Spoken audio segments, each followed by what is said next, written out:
करुणा शर्मा यांनी धनंजय मुंडे आणि आपली भेट कशी झाली आणि प्रेम कसं झालं हे एका मुलाखतीमध्ये सांगितले।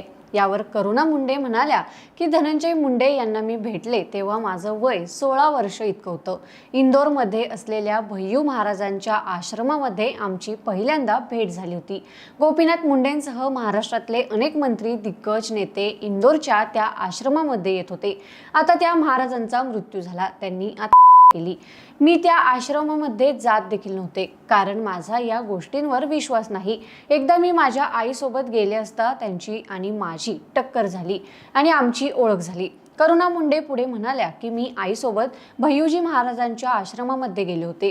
त्यावेळी धनंजय मुंडे आणि माझी टक्कर झाली आणि अपघाताने मी धनंजय मुंडेंच्या प्रेमात पडले। आमच्या नात्याबद्दल गोपीनाथ मुंडेंना सगळं माहिती होतं। माझ्या लग्नाच्या वेळी खूप अडचणी आल्या। धनंजय मुंडेंनी माझ्या आईकडे माझ्यासाठी लग्नाची मागणी घातली होती, परंतु माझे घरचे तयार नव्हते। तरीही आम्ही इंदोरमध्ये लग्न केल्याचंही त्यांनी यावेळी बोलताना सांगितले।